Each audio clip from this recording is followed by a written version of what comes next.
What's up, everybody? Welcome to another episode of the Be Wise Podcast. I am your host, Chris Y. Wright. We're going to talk some Oscars today. The Oscars have a problem, and they have had a problem for the last decade. Two problems. One, it's become increasingly racially polarizing, and the other thing, it's become politically polarizing. Can't talk. But before we get started, go ahead and mash that like, subscribe if you like me. Tell friends. Let everybody hit that like and subscribe. I'd appreciate it. Because YouTube is hard. YouTube is hard. But one of the things that kind of got in my craw last night as I was watching the Oscars was that, every time, you have a host of these award shows, whether it's Jimmy Kimmel, Conan O'Brien last night, jokes are written for them. And a lot of times it's to make comedy about the current presidential administration, especially when it's Donald Trump. That means writers go out of their way to write jokes for Conan O'Brien at the Oscars, which is internationally televised, to tell jokes about Donald Trump, about the administration, and criticize our current political state. And it's always like that. I mean, we've had Colbert getting taken off the air. We had Jimmy Kimmel canceled for a week, CBS making him apologize, on and on and on and on and on. So, and they won't stop. They just won't stop, and it's kind of exhausting. But here's what's getting into my crawl and what's pissing me off. Last night was different because it was one of the Oscars that was going on during a war. We are in a conflict with Iran. And Conan O'Brien, of course, like I said, most of the jokes are written for him. I don't know if he, adds to those jokes, but it's just not funny. We're at war. So the least you can do is acknowledge our troops. Thank our troops. Thank you for your service. They don't do that. Hey, listen, before we get started this show tonight, maybe say something like, our thoughts and prayers go out to our lost souls that's, died protecting America or supporting the war. But I don't know how to say it or what to say. But if you got writers and they write these quote unquote Trump jokes for you, why can't they write something that acknowledge our troops? Yeah, I just don't get it. I don't know why they can't do that. So here was one of his jokes. It's the first time since 2012, that there are no British actors nominated for Best Actor or Best Actress. Yeah, British spokesperson said, yeah, well, at least we arrest our pedophiles. So we got that going for you.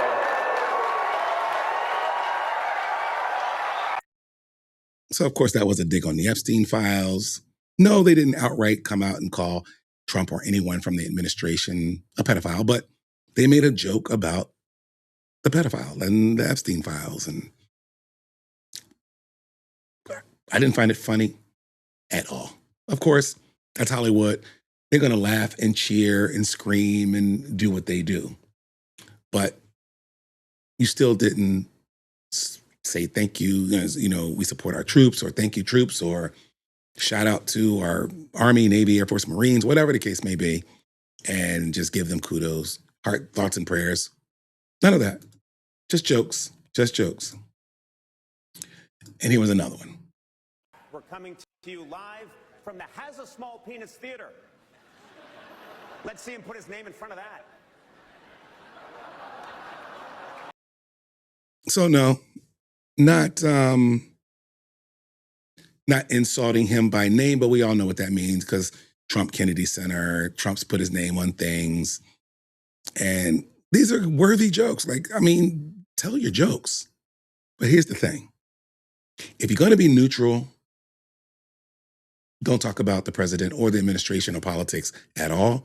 But if you're going to talk about the president, you're going to talk about whatever's going on in politics, don't forget the war, I guess is what I'm saying. Am I being too petty? I don't think so. I don't think so. All right, I got that out the way. I just wanted to tell you how I feel about that. So, the next thing I really want to talk about is the Oscars and Best Picture and Sinners being nominated for 15 awards. I think that's a record for one film. I think. I could be wrong, but I believe 15 nominations. I mean, it was everything: casting, screenplay, directing, actor, supporting actor, costume. Like, there was just so many nominations. And if you haven't seen Sinners, it was basically a really, really good film. I liked it. A lot of people loved it. It was cultural. I have to say, I didn't think that it could win Best Picture once I saw it. But I did think that um, Michael B. Jordan could win Best Actor because he did something magnificent is he played two roles. He played as a man and he played as the man's twin brother. And of course, the CGI, AI, all that stuff involved in doing that was incredible. So kudos to Ryan Coogler, the director, and kudos for Michael B. Jordan to be able to pull that off with two different characters. It's not the first time it's been done. It's been done before. Like Eddie Murphy used to play multiple characters in movies like The Nutty Professor and Coming to America. So it's been done. It's just that seeing it in this fashion in a movie that was, macabre, horror, thriller, suspense, cultural, it just had so many elements in the movie. And I just thought Michael B. Jordan did a great job. Why didn't I think it would win Best Picture? Because I thought culturally, middle of America wouldn't like it.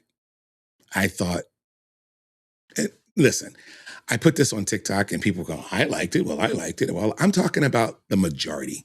I'm talking about the flyover states, families in, farmlands of Iowa and Indiana. They're not going to get it. Because say, what's the big deal? It's a vampire flick. They're not going to understand the culture of the bayou of Louisiana, of Mississippi, blacks in the 1930s, 1940s. It's just not going to resonate with them. Because when it comes to the Oscars, they like two things. They like violence and they like very boring. All right. So one battle after another, one Best Picture, because it's violent. It's your typical violent movie with Leonardo DiCaprio and Sean Penn and, Teyana Taylor and all these. It just was a lot of guns in it and mayhem. Sorry, I'm losing my voice. And mayhem and all this stuff. So I had a lot of stuff in the pot. And it was pretty much all white, except for Teyana Taylor. There was another biracial girl. It just didn't have a lot of, but it was middle America is what people like. The other way you win an Oscar is to be incredibly boring. And I don't mean boring as in bad, just boring as you're not going to offend anyone. It's artsy, it's classical, it's a woman screaming. Anytime a woman screams on a film, she usually wins best actress. That's just the way it goes. That's why the main actress from Hamnet won, because she screamed in like she did that. That usually works in Hollywood. Something very, very dramatic. So violent or boring. That middle of the road, and not only that, Sinners is a horror movie centered around vampires. So, and then it was the occult.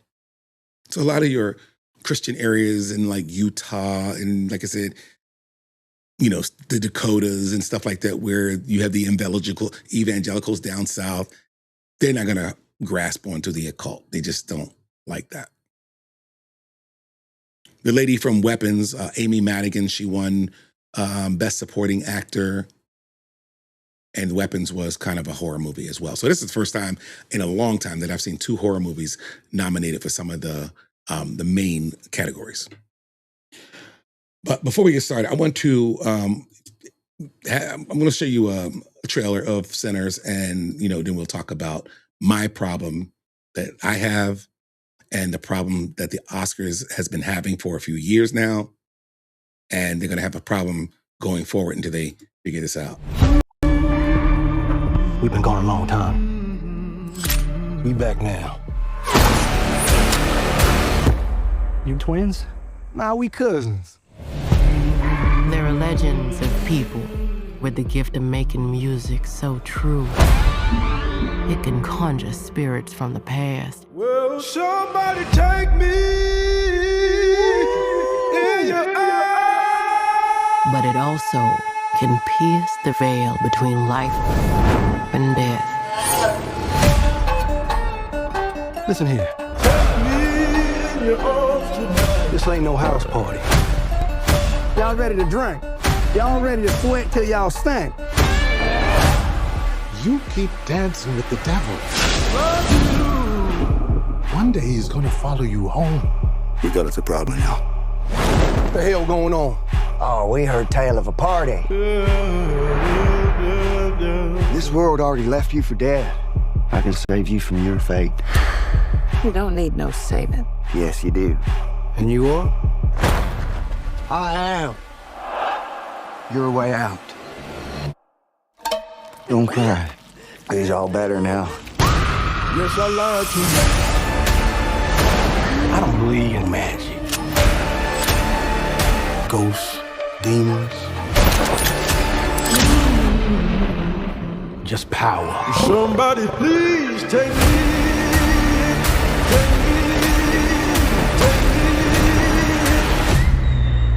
We gonna kill every last one of you.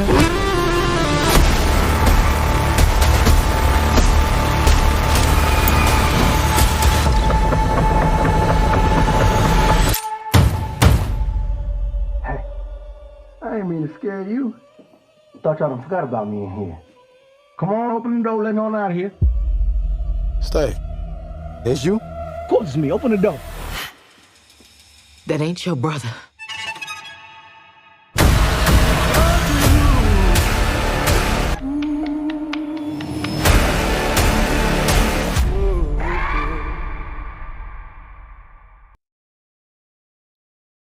So there you have it. Outstanding film. Amazing cast. Amazing cast. And it was very entertaining. Like I said, I don't know if it's going to resonate with everybody. At the Oscars last night, they actually did a whole musical ensemble from the film. And one of the main characters of the film actually sang, and he tore it up, man. I felt it in my soul. And the crowd loved it. The crowd absolutely loved it. But truth of the matter is, so when the Oscar nominations dropped, shocker, everyone started fighting. You know, the movie, it was at the center of a storm. And if you've been on social media for more than 5 minutes, you've seen the same two camps. One side is calling it a diversity win, and the other side is calling it race baiting. Honestly, I'm exhausted. I don't get excited for the Oscars anymore because I know this is going to happen. And I think we're all exhausted. We just don't want to talk about race in relation to the Oscars anymore. I just want to talk about why we keep having the same conversation every single year, how we get stuck in this loop. And most importantly, you know, how we actually move past it, because I'm with you. I love a year where we just talked about the acting, the lighting, the script, even the costumes, hell, without the racial politics, you know, without those politics taking center stage. But to understand why Black films like Sinners become such this massive focal point, we have to look at the math. It's not just woke Hollywood being trendy. It's this massive, somewhat clumsy correction for 90 years of exclusion. I mean, since the Oscars started in 1929, there have been over 13,000 nominees. But Black artists, they only make up about 1 to 2% of all winners. Think about that, 1 to 2% out of 13,000 nominees. And we've had nearly a century of film, and yet Black actors, only 6 Black men have ever won. Sidney Poitier, Denzel Washington, Jamie Foxx, Forrest Whitaker, Will Smith, and now Michael B. Jordan. And Best Actress, that's even worse. Halle Berry is the only actress to win one, and that's been 25 years in 2001 for Monsters Ball. And out of all the Black wins in history, about 39 of the 54, happened in just the last 23 years. So when people ask, why is it so polarizing? It's because we're watching a 100-year-old institution try to fix its stats in real time. Like, that fix feels aggressive to some and too little too late for others. And that's where the friction comes in. It's a race baiting trap. But here's the part that bugs me. And it probably bugs you too. Every time a film with a Black lead or director gets nominated, the media turns it into some type of civil rights movement. And then that goes into social media. And everybody's talking about the Black, the fairness, the Black, the equity, the equality, it just going and on and on and on. And you get to the point where you don't even want to watch the Oscars at this point. When like the marketing for a movie like Sinners leans so heavily into identity, it almost stops being a movie and it starts being a political statement. And when that happens, the audience, they stop being viewers and they start being voters. If you like it, you're an ally. If you don't, you're part of the problem. If you're Black and you don't like it, you're an Uncle Tom. What's wrong with you? If you're white and you like it, you're a liberal. If you're white and you don't like it, you're racist. Like, your character is decided upon your like or dislike for this film. And that's the definition of race baiting at the Oscars. It strips the art away from the artists. Like, I want to celebrate Michael B. Jordan's performance because it was good, it was incredible, it was great, not because it's a milestone. That's why I don't like first Black this or first Black that or first Black to do this or first Black that, because we strip something away from the actual art or talent or excellence. When we make race the primary lens, we're actually doing a disservice to the actors who worked their tails off to be seen as actors, not Black actors. So how do we make race not an issue at the Oscars? Sounds simple, but it's actually like a two-step process, in my opinion. Normalization through volume. The reason Sinners is a focal point is because there aren't enough films like it. If we had 50 big budget Black-led films a year instead of 5, the pressure for each one to represent the culture would disappear. We need enough Black films that some of them are allowed to be just okay or even bad. They don't all have to be outstanding or Oscar-worthy. Just be great without it being a blow to representation. We can't let one or two Black directors or filmmakers, like to me, Tyler Perry, who used to be an amazing filmmaker, right now to me is just an okay filmmaker because he's making way too much. He signed a contract with some networks or studios. He built a big old studio, I think in Georgia. And now he's just churning out films and television programs, and it's junk. It's just junk. He used to make amazing stuff like Diary of a Mad Black Woman, stuff like that. And now it's just not good. And then the second thing that I think we need to do is we need to change the narrative. Critics and studios, they just need to stop using first as a marketing tool. First Black director to ever be nominated for an Oscar. First Black film to ever have 15 Oscar nominations. Stop it. Stop it. If the Academy wants to move the past Oscar so white, they need to stop acting surprised when a person of color does something brilliant. Got to stop doing it. So I'm just tired of all the race baiting around the Oscars, around Black film. Just stop. I'm tired of this diversity quota accusations. I want to watch a movie.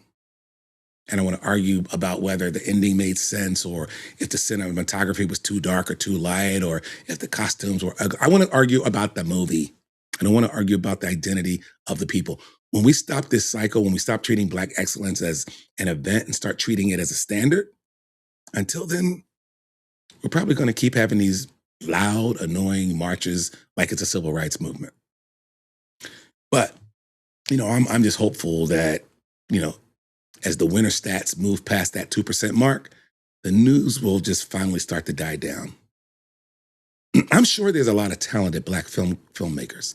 Give them a shot. They need to take their shot. But that's just my take. I'm sorry. But are you feeling the Oscars fatigue? Because I know many, many conservatives no longer like Hollywood at all. They hate the Oscars. They hate the celebrities because it's too polarizing. And it's always punching down at conservatives and Republicans and Donald Trump and MAGA. It's always a big joke. And I just don't think these conversations are necessary to get those numbers up. So don't forget to like and subscribe. Drop a comment below. Tell me what you think. We just got to fix this because it's going to be every year. And God knows this should be more than one Black film a year. We had Black Panther, and now we have Sinners. It's got to be more than that. Y'all chop it up in the comments. Like and subscribe. I'll talk to you guys later.